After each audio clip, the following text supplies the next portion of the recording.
Hello दोस्तों, मैं दीपक मसीह और एक नए वीडियो में मैं आप लोगों का हार्दिक स्वागत करता हूं। और एक बार मैं परमेश्वर के वचन के साथ आप लोगों की सेवा में हाजिर हूं। लेकिन आज का जो मैसेज है वो मेरा नहीं है। एक भाई है जिनका नाम है सुभाष धाल, जो झारखंड के रहने वाले हैं और वे देश की सेवा करते हैं, मिलिट्री में है और अभी कश्मीर में वे अभी सेवारत है। तो उन्होंने ये मैसेज मुझे भेजा है और मैं इसीलिए उनका ये मैसेज को मैं आप तक पहुंचाता हूं, क्योंकि वे देश की सेवा करते हुए उनका प्रेम परमेश्वर के संतान के प्रति कितना ज्यादा है, इस मैसेज के द्वारा आप समझ पाएंगे।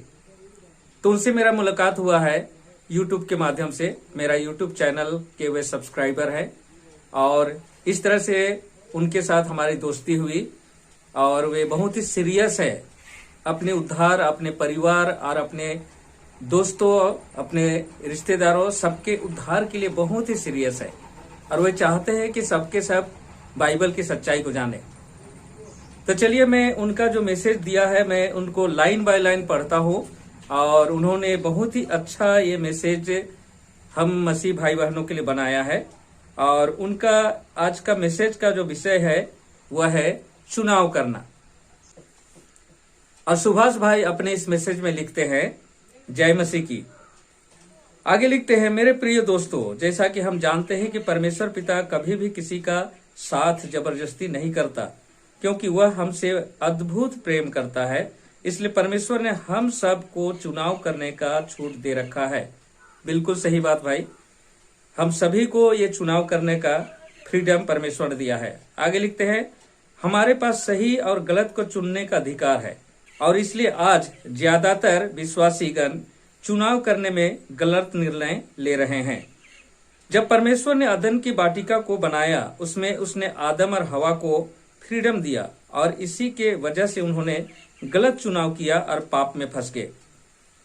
बाइबल में कई जगह चुनाव के बारे में लिखा है। हमें चाहिए कि हम उचित चुनाव करें जो हमें परमेश्वर पिता के पास पहुंचाए।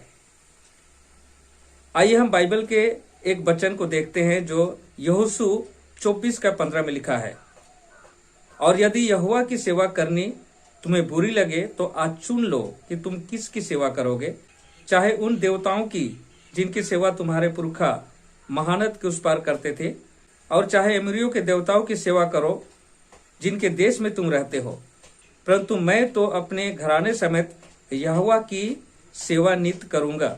यहाँ पर यहोशू इजरायलियों को चेतावनी दे रहा है कि आज मैंने तुम्हारे पास चुनाव करने का 2 ऑप्शन रख दिया है, चाहे तुम परमेश्वर यहोवा की उपासना करो या फिर देवी देवताओं की या मूर्तियों की, लेकिन मैं तो अपने घराने समेत परमेश्वर की ही उपासना करूंगा।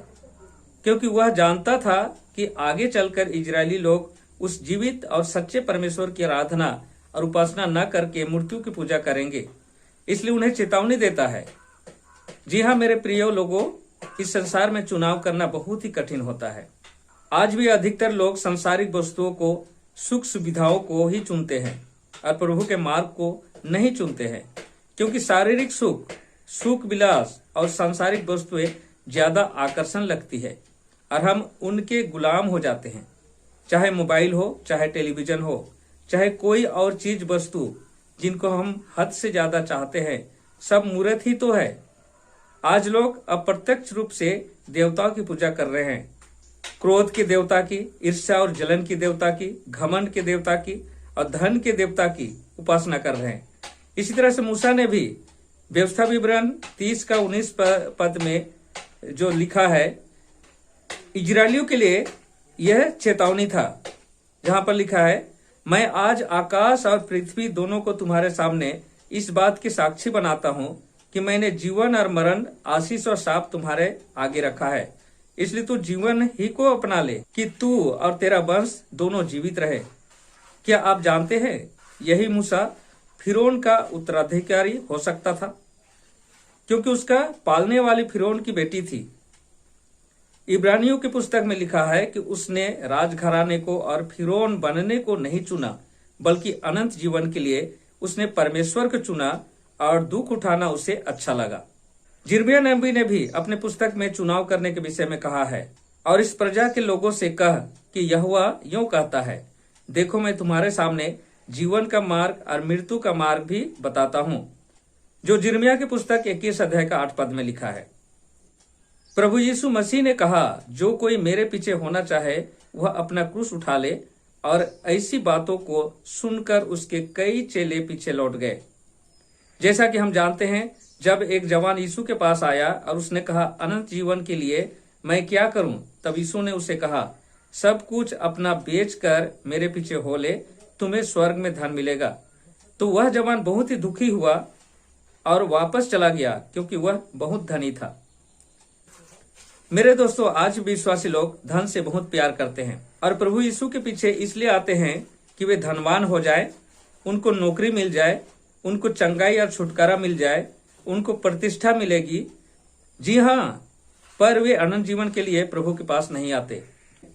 यीशु के समय के लोग रोमियों के शासन से छुटकारा पाना चाहते थे, इसलिए कई लोग यीशु के पीछे हो लिए थे और वह चाहते थे कि यीशु अपना सामर्थ को दिखाए और दाऊद के सिंहासन पर बैठे और रोमन साम्राज्य का अंत करे। पर जब उन्होंने देखा कि यीशु ऐसा कुछ नहीं कर रहा है जैसा वे चाहते थे, तब उनमें से कई लोग पीछे लौट गए। जी हाँ मेरे दोस्तों, प्रभु यीशु के पीछे चलना बहुत कठिन है। यीशु ने खुद कहा, साकेत है वह फाटक और सकरा है वह मार्ग जिसमें थोड़े प्रवेश करते हैं, और चौड़ा है वह मार्ग और चाकाल है वह फाटक जिसमें बहुतेरे प्रवेश करते हैं। तो क्या हम उस साकेत फाटक में प्रवेश करने के योग्य हैं? हमें आज चुनना है। मेरे प्रिय दोस्तों, यहाँ सिर्फ दो रास्तों में से एक रास्ता का चुनाव ही नहीं करना है, बल्कि दो स्वामियों परमेश्वर और धन में से एक का चुनाव तथा दो पिता परमेश्वर और शैतान में से एक पिता का भी चुनाव करना है। जो व्यक्ति सांसारिक वस्तुओं का और शारीरिक अभिलाषाओं का चुनाव करता है, वह व्यक्ति चौड़ा मार्ग को तथा अपना स्वामी और पिता शैतान को चुनता है। जैसा कि यीशु ने यूहन्ना 8:44 में कहा है, तुम अपने पिता शैतान से हो और अपने पिता की लालसाओं को पूरा करना चाहते हो। वह तो आरंभ ही से हत्यारा है और सत्य पर स्थिर न रहा, क्योंकि सत्य उसमें है ही नहीं। जब वह झूठ बोलता है तो अपने स्वभाव ही से बोलता है, क्योंकि वह झूठा है, वरन झूठ का पिता है। तो दोस्तों, निष्कर्ष क्या निकलता है? हम जितने भी अच्छे काम करें, यीशु के बिना हमारे अच्छे काम मैले कुचले चिथड़े के समान है, क्योंकि लिखा है, हमारा उद्धार विश्वास के द्वारा अनुग्रह से हुआ है, न कि कर्मों से, कर्मों के घमंड से नहीं, जो कि इफिसियों 2:8-9 पद में लिखा है। इसलिए मसीह ने जो हमें फ्रीडम दिया है, इसको हम शारीरिक कामों के लिए अवसर न बनाएं और स्वतंत्रता का गलत फायदा ना उठाएं। अतः मेरे दोस्तों, आप पश्चाताप करें और यीशु को अपना उद्धारकर्ता ग्रहण करें, क्योंकि यीशु का लहू हमारे सब पापों को धोने में और शुद्ध करने में विश्वास योग्य और धर्मी है, और वही यीशु मार्ग, सत्य और हमारा अनंत जीवन है। तो सर्वप्रथम मैं सुभाष भाई का धन्यवाद करता हूं कि उन्होंने इतने बिजी शेड्यूल में अपने मन की बात को लोगों तक पहुंचाने के लिए परिश्रम किए और ये मैसेज बनाए, ताकि जो लोग मसीह में हैं वे लोग अभी गलत निर्णय ले रहे हैं, उस गलतियों को वे सुधार सके। तो आज का वीडियो मैं यहीं पर समाप्त करता हूं।